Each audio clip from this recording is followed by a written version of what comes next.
Texas ranks 43rd among the states in per student spending for public schools. House Bill 3 was an historic investment, but many are concerned it is not sustainable. Question: in your opinion, what was HB3's single greatest accomplishment? And would you support additional investment in public schools? How would you make that investment sustainable? Mr. Griffin. Thank you, Mayor Hill. Yes, I think the first part of that answer is that I think the most significant piece of HB3 was the fact that the state was able to provide additional funding to school districts. I think that's the significant piece of that.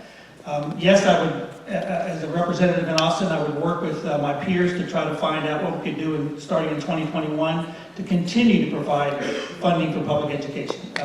Clearly, we rank as like number 90, we rank in the states that we're ranked as highest in the country in terms of state of economic development, and it's important for us to continue to do that, to educate our workforce and to have people come here to want to be part of Texas, so we have to have a strong workforce. So I definitely would want to do things at the state level to try to continue to provide funding for public education.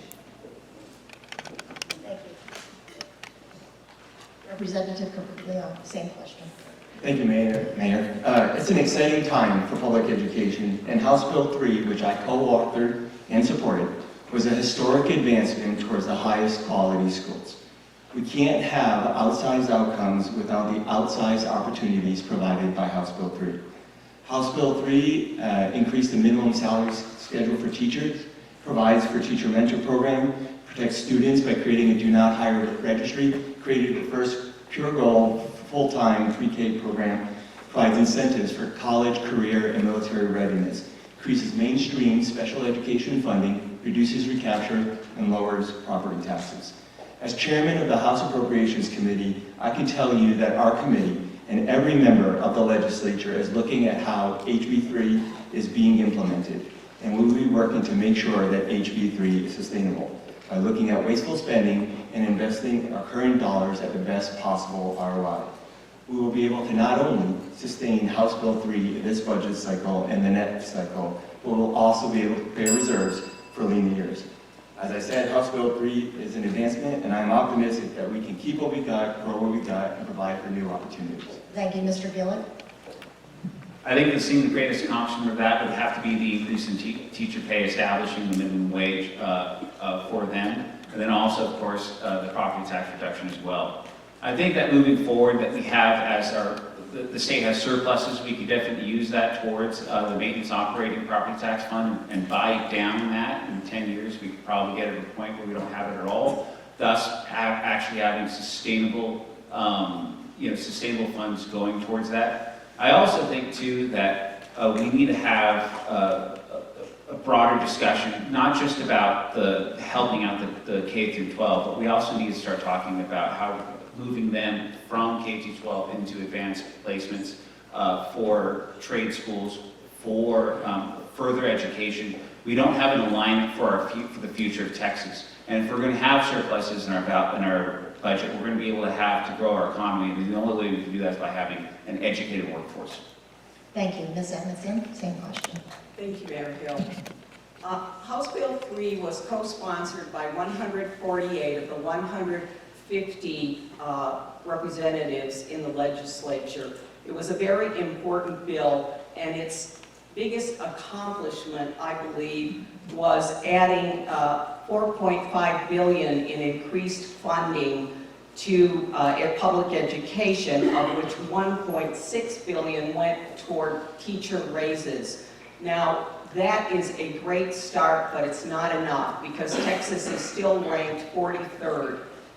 And also, there is a way to sustain this and move forward by closing up the corporate tax loopholes that are out there, particularly the equal and uniform provision of the tax code that has allowed corporations for years to be taxed at a lower rate, and also by removing certain tax exemptions that are given to the technology sector and the cable television sector. Thank you.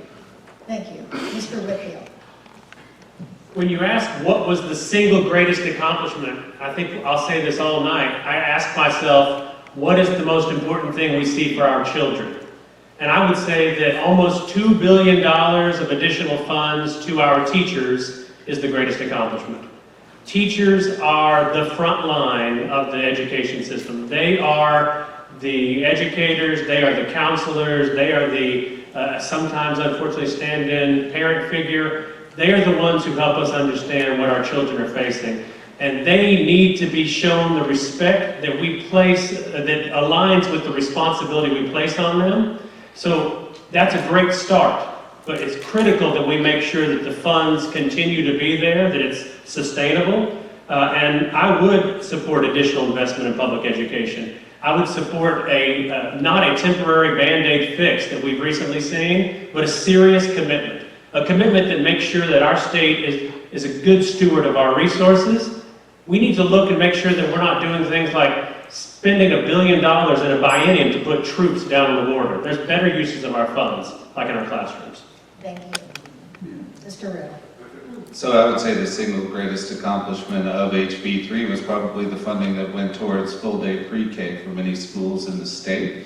Studies have shown that if children aren't able to read with comprehension by the 3rd grade, that the rest of the educational experience is essentially a wash. So that funding for full-day pre-K is setting our students up for success, and I think that was a very smart investment. That's the kind of investment that we as Texans should be looking towards.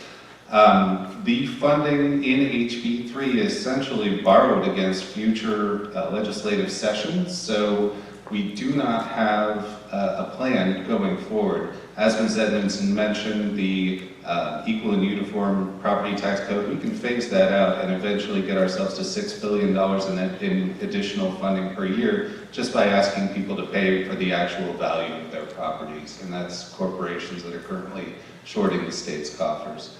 I believe that that's a necessary thing to do, and that moving forward we can fund the things that we need just by asking people to pay their fair share.